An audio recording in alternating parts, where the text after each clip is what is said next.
akwaba adeba Badwam so Adom TV every we do say me day agokensem ensembrem Sergio Manucho Concalves yes ono and I'm a proud producer and an opera like I say and call my bet power there yes me ba no pesi ana mani age because boys nye hu me almost say nyame ba why ni nyina nyame ba why ni nyina eno an bet power twa ne disika eguboto mo ne dwumeku awaso masene se na no pay me fa agokensie mu ensem embrema no pay intempaso yen chance yen fi obi kro so ne embe pim e wo mangana ne hwe nsema ekoso na enra odade weni edje the PFAG awards ekoso 2024 na enye fidi agro Manchester City brand and din edi 440 ono energy best player of the year so na Chelsea near brand here Cole Palmer brand ne boboye papa ono energy the youngest player and I said the young player of the year now jumede nyina ba na bi na jumede na efe papa Cole Palmer edin semwe etudwa Asuna Badwam ni Grace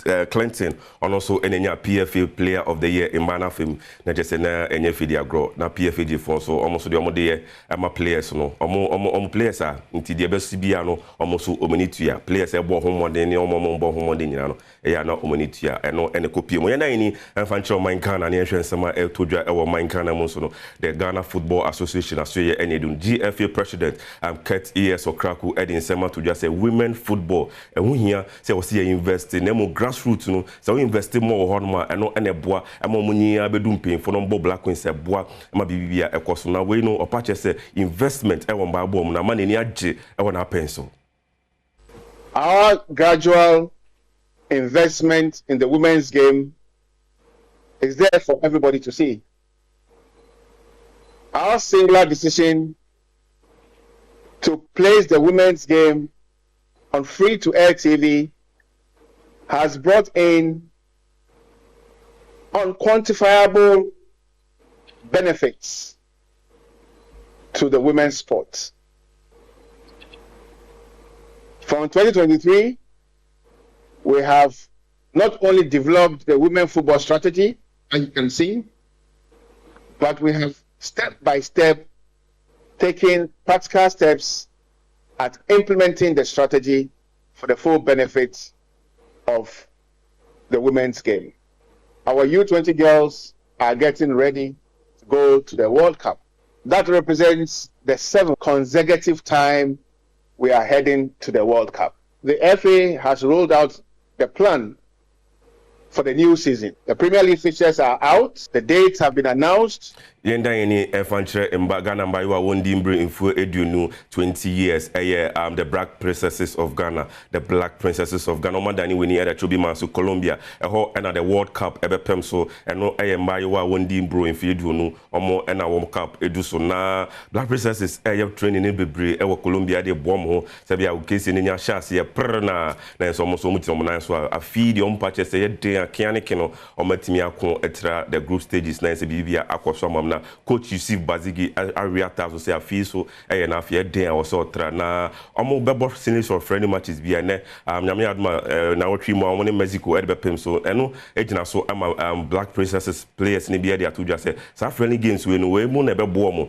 ama tournament na nkasa chance a ometimi abo ho modern cup na yekono already say be free group stage na yekoye na akobo ho modern e obi a dream say obeko cup na menuanum Ghana for na esrem mpai bo no ma ho ode mun support ye nkoso afam pai bo no entire chi na entim koje trophy. We need Ghana support as we are going to represent the motherland.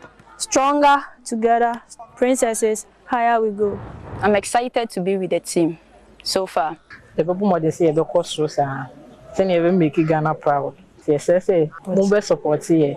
Na mu di enije ni akoma pa atechi na se ne yekon yekwenso a yenye enije Nano and Public Accounts Committee of Ghana, our Brashebe Dream, Omotuansa, Edifre, Minister of Youth and Sports, Honorable Mustafa Yusuf, and Omo Nina no Ekasai, and Somoneno Enya and Ombaba, and I'm so I'm a Minister of Youth and Sports, Ekache, Omose, Afia, Enche, Yerumwa, Ghana, Edge, the 13th edition of the African Games, AC and Sherswa, BBBA, Ekosono, Otia, a sense of $3 million at my GBC for now, and GBC for TSC say hey Professor Enim Al Hassan Director General Edema GBC of say enyanokre Minister Kasa enyanokre ano ana na no ono so wie pepepe minister asoye so e de krata tintintintin abetu ja say enye sa na etie enye sa kra ano anam so my bopin executive secretary Edema Minister of Youth and Sports Abrancha and Dean Eddie Jamel Eddie Nsema to just say Nsema GBC for kano say enete ebano aban aketwiem ana aban etwie sika amobi yenye no yen kata so emwemu aso go through a channel. Ministry will not make payment until LOC writes. LOC will not write to minister until GBC would write to them. Okay. And some minister so Ebeka say you people should pay this amount of money. It goes through channels and chains. Me don't need him say aban sika die and say wako Brazil no wako boom. Say oh me di bito kubi me di bito say yenye na sa imra ni hyehyɛ na wo ho. Enti kata so ni mu aso bi eni asem ni mu. Enti ne eba all out. Ye di yetwe sika contract ni. Because do na no mu contract aka say mo mba yanka contract ni ebi mu nkofa mpi. Okay. And because as some people, send a papa ne kind, it's like, oh, minister need control. But and now when who contracted, almost send a minister no crowd when who figure neka. Because I say, oh, mini figure no me trim, mini documents, me so what.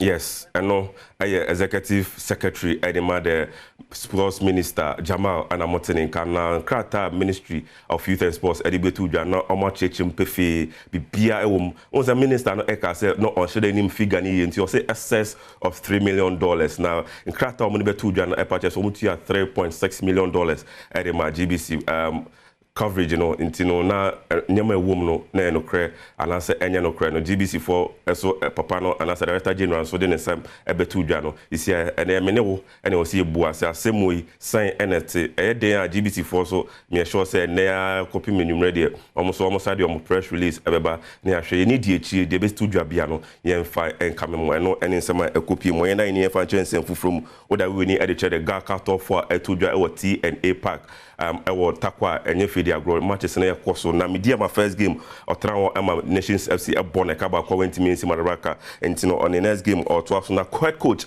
edema media ma iron papa ni dindi ni moja couple e dia tudwa say saga cut off we ade ode boa the players na pre-season na ni ya mo pass so odi entro de di kan na mo dia kan de nya dia obedi ntwo.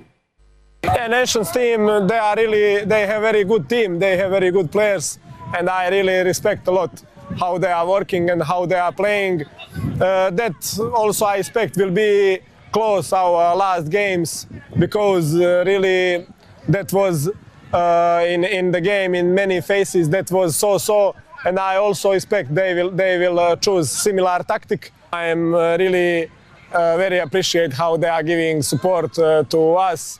I also must tell I am very impressed against Asante Kotoko how they gave us support, and I am calling them to give us support and give support for these players tomorrow, and I promise we will give them very good performance and we will give them one great night like against Asante Kotoko.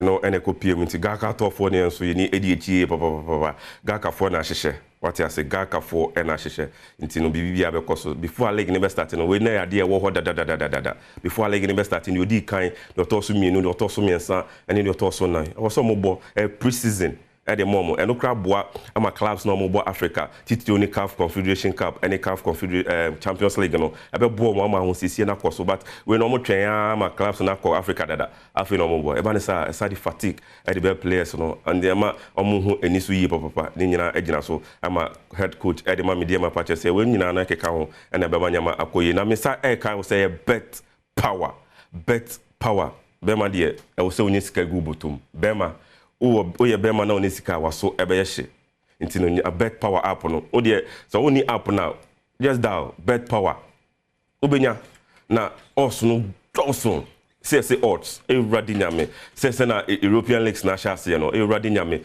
boys disika me directors disika me cameraman men almost omu disika samso na me sound men sv disika na wa hwem na we say me ma disika wo so disika nti eno ane say wada weni na wada cha bed power na we disika embre ebedu say me dine many na me de Emma countryman Songo, the man himself Patrick Osei Ajiman. You can call him the countryman Songo. No so Eddie Songo steak. Say na nyama ekono ono so say na otiase efa. Say na nyama ekono na adwen kire ene say o kire na adwen we enye say eya temdidie dabi o kire na adwen no so eso say bia obi abe hu ne stance. Yes ono and ono the fireman himself Patrick Osei Ajiman. Songo otimenka memo ache. I'm say network no MY. Songo utimeka. Okay. Songo ahoma no educesi. Songo ahoma no educesi. Sana na me guso eka no eye bet power. Na no emani bi frame. Also nyame ba. Na say ade most de bia mema nkwa na etwa. Na ye man so obisi o sisters monya votre. Bet power sister Sandy B I know the also ne cheche asanto bi a minim no ewo production or the also ne cheche me directors ewradi nyame say yemfa us en cheche na yemfa best slaves so en checha bet power slaves the answer EPO no ebeba so na what we etwa so the Spanish Premier La Liga and so ebetwa so the Italian Serie A and so etwa so na the French Ligue 1 and so etwa so. Then now here, bet power. Sounds now called Germany, so almost so bought DFP Poker Cup, and also Koso. I know the matches in the Towson. Sounds now Champions League qualification, so Koso. Hey, Radinia me. Matches no do dollar Koso. Now, then now here, then pa now here. Also, Niska, a gubotum. Na bibia a fine at the mount. Intino Jumeku Bakwan, and as a betting company Bakwan, meeting me account for at the amount, and one bet power. Omo dear so Odom na Odom pa sounds na Saint Phillips. Yes, Saint Phillips ebe sha ontade Saint Phillips omo sha ontade de bia omo and omo sha bentade ma me de agokensem ensembrem sounds na penkofo so Adom TV ye papa me nkofo bi omo CEO so mo yempinfo papa Adom TV yempinfo nko a na youth no ana nkola obia dia nti yakasa Adom TV dia eyobia edia mpemfo bia de bia omo hwe omo se onyame ba de bia hwe Adom TV the CEO of Elsa Events Mrs. Akomensa de bia na TV no sa no pawo sa homatio se wiao se nyumno de bia Adom TV eneda sounds na the CEO of the Vibe and I said the Vibe Local CEO of the Vibe Local Mrs. Beckles and also the bia ni TV no say ada Adom TV na ne man de bia omo hwe omo sua de adesua Adom TV nti no omo nyina ene ka ho emadwumedi ne de nti no ha ana me say embreba ma ho kwan na me de agokensem ensem ne si Songo steak say homa no ND amwa nti na no pay e pamcho mo fanche efidie enye di adwuma nti ba ne sa na mate ase kakra yeda mo se munya bre na mutie na mo sa ehwe bibia up next apomodien e so transikutu na ote apomodien sem se bia apomodien be koso no pause ye de obedi apomodien se obey exercise ni nyina up next ye de ebramo asra kese biem enkoma bet power omo enom so mas ne Sergio Manucho me proud producer me din edinya me ba Bernard Padiwotre.